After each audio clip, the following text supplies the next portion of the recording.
ابن عبد الله وعلى آله وصحبه ومن والاه.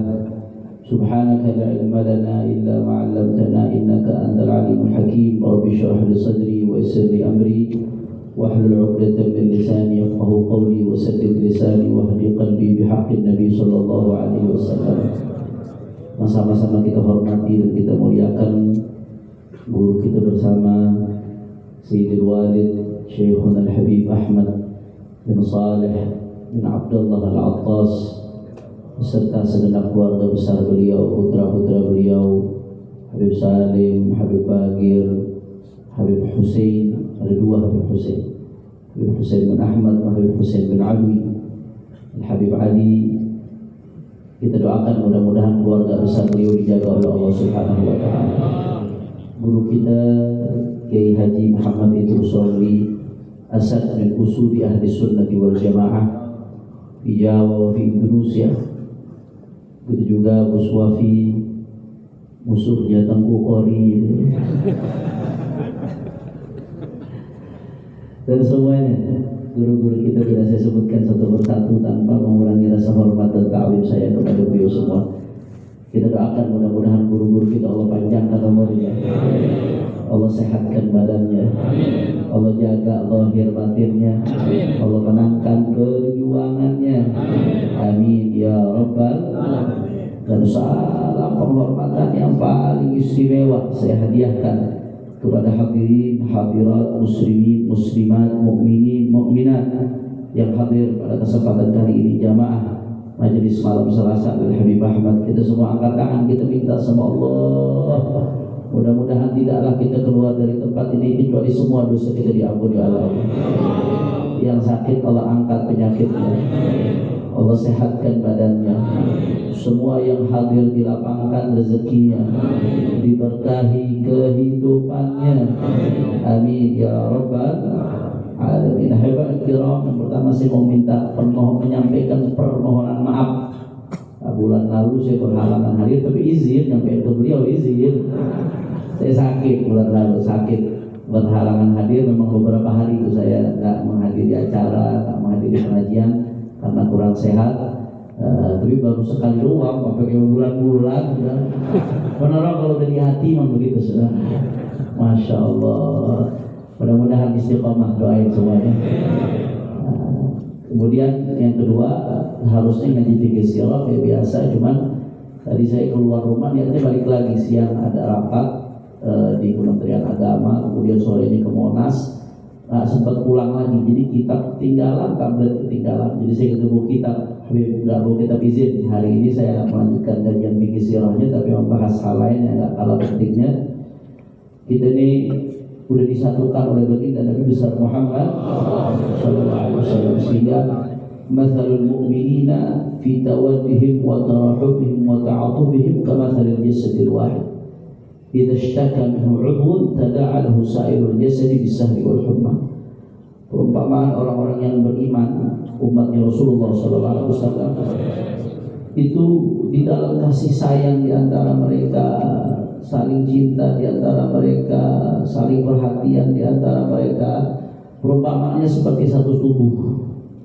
Satu tubuh itu kalau ada satu anggota tubuh yang sakit, yang lain juga ikut merasakan sakit. Yang sakit gigi, kepala ikut puyeng beragak, puyeng. Kaki mau jalan kemana-mana malas beragak. Kuping mau dengerin orang ngomong malas beragak. Padahal yang sakit gigi. Itu perumpamaan umatnya Rasulullah SAW.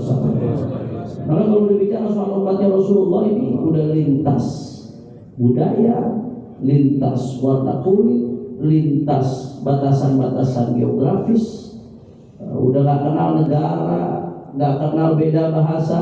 Selama umatnya Rasulullah, mereka saudara kita. Senangnya mereka, senangnya kita saudara. Bahagianya mereka, bahagianya kita. Sakitnya mereka juga sakitnya kita saudara.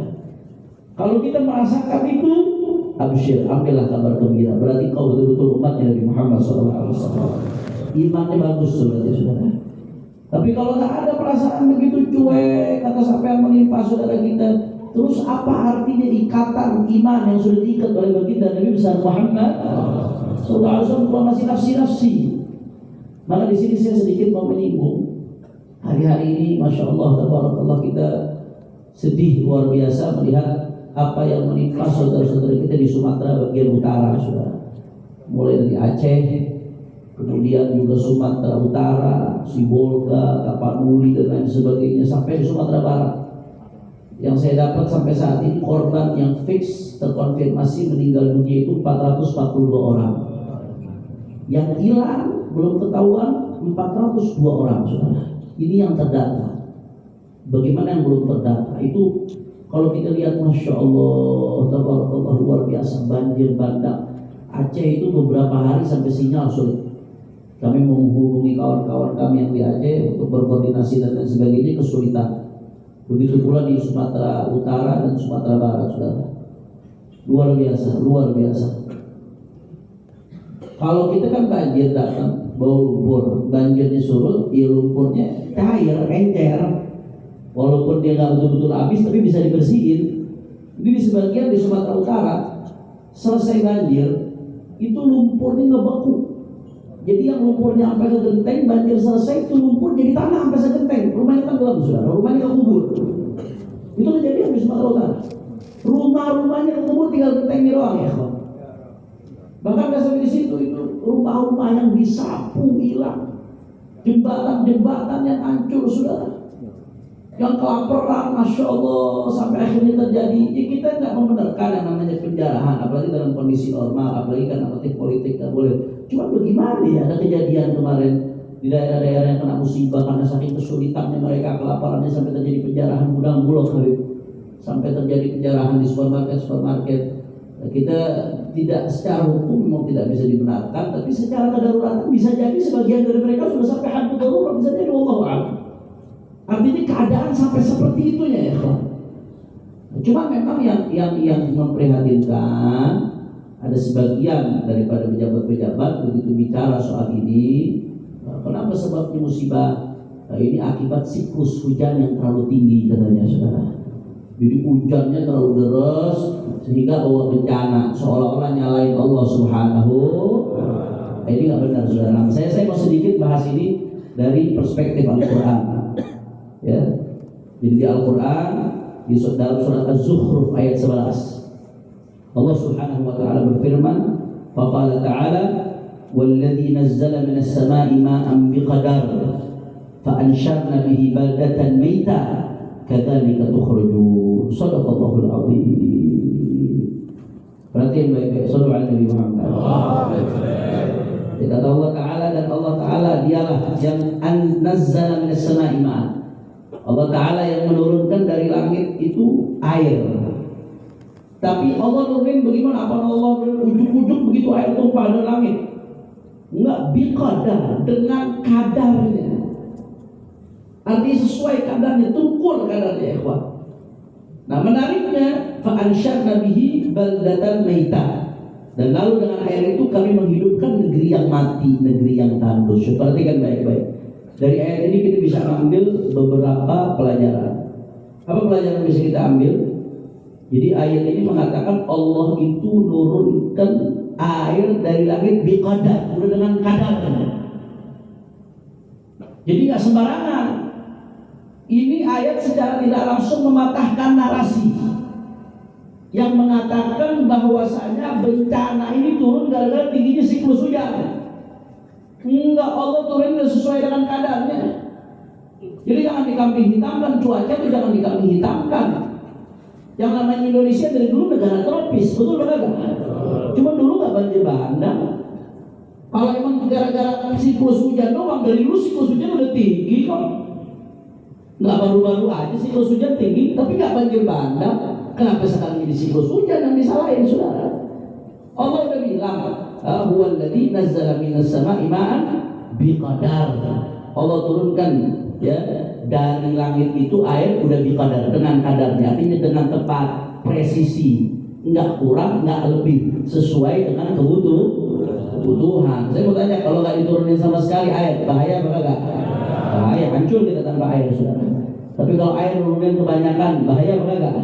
Allah udah turunin biqadar, udah sesuai kadarnya, tepat, nggak berlebihan, nggak juga kekurangan, ya kawan. Maka di dalam lanjutan ayatnya menariknya Allah Ta'ala mengatakan fa'ansyarna bihi baldatan maita, dan kami hidupkan dengan air negeri yang tandus. Jadi selain Allah menyatakan air itu diturunkan dari langit sesuai dengan kadarnya, kemudian di lanjutan ayatnya Allah mengatakan air itu diturunkan bukan buat mematikan yang sudah hidup, saudara, tapi fa'ansyarna bihi baldatan maita, justru untuk menghidupkan negeri yang sudah mati. Jadi air itu diturunkan Allah tegaskan bukan buat matiin yang hidup, bukan buat menelan korban banyak. Fungsi awal diturunkannya hujan buat menghidupkan yang mati. Tanah kering, tandus, tumbuh-tumbuhan mati. Allah Subhanahu wa Ta'ala turunkan air, itu tumbuh-tumbuhan menjadi hidup. Begitu tumbuhan hidup, akhirnya hewan jadi makan, hewan pun ikut bertumbuh. Hewan pun makan, akhirnya hewan tumbuh besar, manusia makan dari hewan. Berarti gara-gara air yang diturunkan Allah Subhanahu wa Ta'ala manusia hidup apa enggak? Hidup, ya. Jadi penyebab hidupnya negeri yang mati, yang tandus, yang kekeringan, air yang Allah turunkan. Di situ sumber kehidupan bagi manusia, ya ikhwan. Nah, jadi itu jangan dibalik-balik. Satu, Allah sudah turunkan sesuai dengan kadarnya, presisi. Dan yang kedua, Allah Subhanahu wa Ta'ala turunkan air dari langit, ya, bukan buat mematikan yang hidup, tapi buat menghidupkan yang sudah mati. Maka oleh karena itu, ya ikhwan, jangan dirubah-rubah yang namanya sunnatullah Subhanahu wa Ta'ala, ya, betapa rahimnya Allah Subhanahu wa Ta'ala. Itu siklus hidrologi, bekerja presisi. Hujan turun bertahap agar tanaman tidak busuk. Awan dengan berat jutaan ton menjadi rintik yang ramah bagi bumi. Bayangin tuh, itu kalau air yang ditampung sama awan tumpah begitu aja, kayak air tumpah dari air terjun, kira-kira hancur apa gitu? Hancur seadanya. Tapi ada yang pernah lihat dari gunung dan dari langit turunnya kayak air terjun gitu? Ada yang pernah lihat? Ada turunnya rintik-rintik, saudara. Turunnya presisi, Allah udah atur sedemikian rupa, saudara. Jadi memang dia betul-betul ramah bagi bumi, bukan jadi bom, bukan buat ngancurin. Itulah sebabnya diturunkan hujan oleh Allah Subhanahu wa Ta'ala. Maka pada akhirnya kita dipikir-pikir, Allah udah turunkan hujan sesuai dengan kadarnya. Dan hujan ini diturunkan bukan buat bukan buat mematikan yang hidup, tapi buat menghidupkan yang mati. Lantas kenapa kok dari turunnya air ini bisa jadi kerusakan di mana-mana? Allah lagi yang jawab dalam Al-Quran, Zaharal fasadu fil barri wal bahri bima kasabat aydin nas. Kerusakan terjadi di atas muka bumi gara-gara tangannya manusia. Sebagian ulama tafsir menyebabkan bima kasabat aydin nas ainal ma'asi, daripada kemaksiatan. Kemaksiatan yang dilakukan manusia itu undang bencana, ya ikhwan, jangan dianggap enteng, apalagi kalau ada orang naik munkar. Begitu orang naik maksiat ditonjolkan, ditimbulkan, ditampakkan secara terang-terangan, kemudian orang di sekelilingnya diam, nggak mengatakan yang hak itu hak, batil itu batil, itu terjadi salah satu penyebab turunnya musibah. Oh, ada yang mengatakan Habib jangan cocok logi, apa kaitannya musibah dengan kemaksiatan? Yang ngomong bukan saya, yang ngomong baginda Nabi Muhammad Sallallahu Alaihi Wasallam. Pernah Sayyidatuna Aisyah nanya kepada Rasulullah Sallallahu Alaihi Wasallam bahwasanya anak haliku fina salihun, ya Rasulullah, apakah kita ini akan celaka dengan bencana dan lain sebagainya, sedangkan di tengah-tengah kita orang soleh, ya Rasulullah, yang baca Quran banyak, yang zikir banyak, yang tahajud banyak, apakah kita bisa celaka karena musibah datang, bencana datang? Apa kata Nabi Sallallahu Alaihi Wasallam? Na'am idza kathrul khabath. Na'am idza kathrul khabath. Ya, kalau udah kemungkaran di mana-mana, kemaksiatan di mana-mana, kebejatan di mana-mana, di situ musibah datang. Imam Ghazali itu pernah ngutip, ada salah satu kampung dikutip oleh Imam Haddad. Salah satu kampung fiha 18,000 a'maluhum ka'amalil anbiya. Di satu kampung pernah ada 18.000 orang yang amalannya, ibadahnya kayak amalannya Nabi, bukan lagi kayak wali, saudara, kayak amalannya para Nabi. Saking top gitu, baca Qurannya, sholatnya, zikirnya, ibadahnya. Jumlahnya bukan 1-2 yang begitu, 18.000 orang. Di satu kampung amalannya kayak amalan para Nabi, saking topnya ibadahnya. Tapi apa yang terjadi dalam riwayat tersebut disebutkan itu kampung diazab oleh Allah Subhanahu wa Ta'ala, turun musibah. Loh, kenapa kok bisa, Habib? Ini kampung banyak orang solehnya, banyak ahli ibadahnya. Ya, mereka memang soleh, mereka memang ahli ibadah. tapi ternyata solehnya buat dirinya sendiri. Ibadah, kemaksiatan di sekitarnya didiemin, kemungkaran di sekelilingnya didiemin, ikhwan. Akhirnya apa yang terjadi? Karena kemaksiatan merajalela, nggak ada yang nahi munkar, Allah murka, Allah marah, turun musibah. Na'udzubillah min. Nah, jadi hubungan kausalitas antara maksiat dengan bencana itu bukan cocok logi. Orang-orang liberal bilang itu cocok logi, jangan mengait-kaitkan bencana dengan maksiat, jangan. Cocok logi katanya itu. Itu demen-demennya ustaz-ustaz FPI itu kerjaannya tuh. Kalau ada bencana, ikuti maksiat, bencana, ikuti maksiat. Ustaz-ustaz ngomong begitu tuh, itu bukan cocok lagi. Itu yang ngomong Rasulullah. Kata Nabi sallallahu alaihi wasallam, la ta'muruna bil ma'ruf wa la tanhauna 'anil munkar, aw la yushikan Allahu an yusallit 'alaikum iqaban min 'indih. Fa yad'u khiyarukum wa la yastajabu lakum. Jadi korelasi hubungan kausalitas antara terjadinya bencana dengan kemaksiatan itu fakta nyata. Kenapa? Li'annahu akhbara bis-shadiqul amin, karena itu informasi yang datang dari baginda Nabi besar Muhammad sallallahu alaihi wasallam. Kira-kira jelas saudara? Maka kita mesti terima kasih kalau ada orang yang berani menyampaikan yang hak itu hak, yang batil itu batil, berani amar ma'ruf nahi munkar, berarti dia sedang menjadi benteng kita daripada bencana. Alhamdulillah. Zaharul fasadu fil barri wal bahri bima kasabat, karena kerjaan tangan manusia. Itu tadi saya bicara maksiat secara umum. Ada lagi maksiat secara khusus. Apa maksiat? Maksiat sosial. Tuh nggak lihat tuh kemarin yang namanya banjir bandang. Itu banjir bandang lagi menelanjangi. Ternyata ada illegal logging yang luar biasa, saudara. Bayangin air bisa bawa pohon. Pada bilang, wah itu pohon pada rubuh gara-gara efek kena air, kena banjir. Bagaimana ceritanya pohon rubuh terus batangnya dipotong-potongin, saudara. Kulitnya udah dilepas, bagus-bagus lagi potongannya. Tuh hujan pintar banget, saudara. Kayak orang-orang cuma dibego-begoin orang. Ini namanya kemaksiatan sosial, israf, berlebihan di dalam eksploitasi hutan. Allah menilai hujan udah pas, udah ukurannya kadarnya udah pas. Tapi Allah udah bikin hutan itu penyerapan airnya udah bagus. Tapi yang fungsinya buat penyerapan air sama orang-orang yang tamak yang rakus ditebang-tebangin tuh pohon. Akhirnya begitu hujan turun, saudara nggak ada tempat penyerapan air, lari itu air kemana-mana. Kalau begitu yang salah Allah manusia. Zaharul fasadu fil barri wal bahri bima kasabat. Jadi jangan kita jangan ihtijaj bil qada wal qadar. Kita yakin iman sama qada wal qadar, saudara. Tapi ketika kita bikin kesalahan, bikin maksiat, terus ada ihtijaj bil qada wal qadar.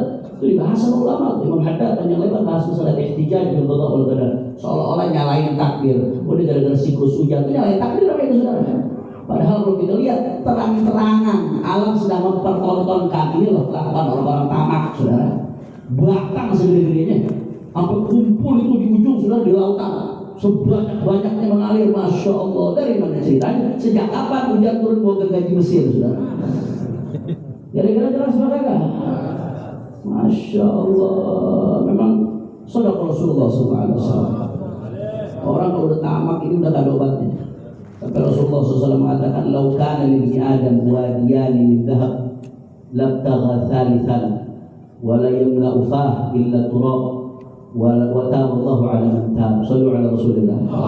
Kata Rasulullah SAW, "Lau kana libni Adam wadiyan min dhahab." Manusia ini kalau punya 2 lembah emas, ya, orang-orang tamak ini masih cari lembah yang 3 lembah, bukan sekilo 2 kilo. Lu sekilo 2 kilo aja punya emas, bisa ancang-ancang kaki lu sudah 3 tahun gak usah kerja. Emas sekarang sekilo berapa? 1 gram aja, segram kalau nggak salah hampir 3 juta ya. Hampir 3 juta, 2 juta sekian, 2 juta 500 ada 1 gram. Bagi tinggi-tingginya di harga emas ini rekor. 2-3 tahun ini kenaikan emas sangat signifikan, lebih dari sebelum-sebelumnya. Ini fenomena yang menarik, cepat sekali kenaikan emas. 2,5 juta itu segram, berarti 1 kilonya berapa? Ya, ini biasa SD nyogok dulu. 2,5 miliar. 1 kilo tuh, 4 kilo berapa? Itu aja lah, gimana mau kaya? 4 kilo 10 miliar. Berarti kalau kami 10, 40 kilo 100 miliar. Berarti kalau dikali 10 lagi 4.000 kilo. 4.000, 40 kilo, 400 kilo, salah juga ya. 400 kilo 1 triliun. Itu hitungan kasar tuh. Ini yang tadi bilang wadian, satu lembah emas. Itu di Papua yang namanya Freeport, itu lembah emas. Itu dikerok dari setahun sekian puluh, saudara, udah berapa puluh tahun kagak habis-habis, saudara. Kuasanya Allah Subhanahu wa taala. Dikerok kagak habis-habis.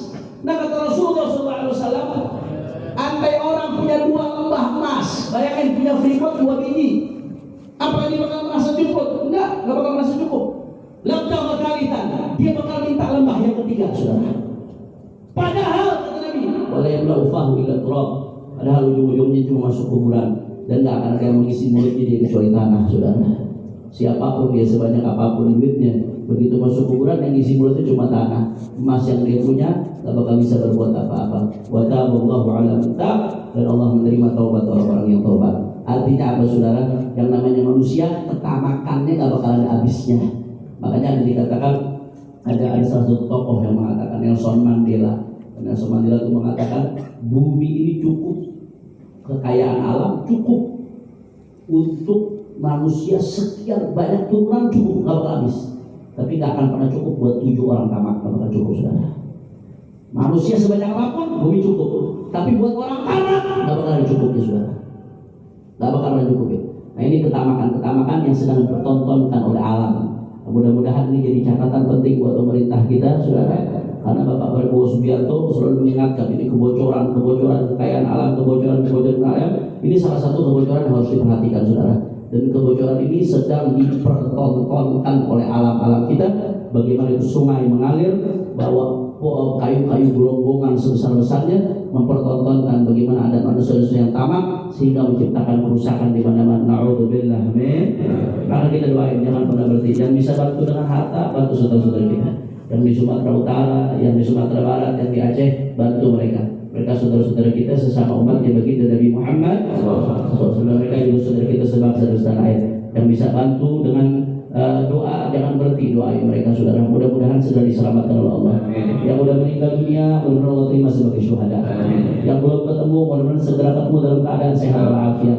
Atau yang sudah wafat, mudah-mudahan segera ditemukan jasadnya oleh keluarga, saudara. Dan yang masih selamat, mudah-mudahan yang sakit disembuhin oleh Allah. Yang lagi susah diberi kemudahan oleh Allah.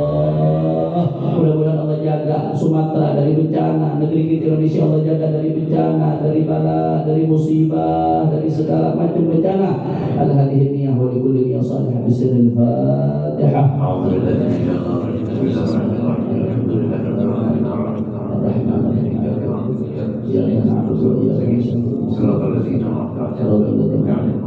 Terakhir, saudara, sebagai penutup, saya mau mengundang semua jamaah hadis malam Selasa, khusus dan masyarakat Bekasi secara umum. Insya Allah besok hari Selasa, besok sore kita akan ada istighatsah kubra yang bertepatan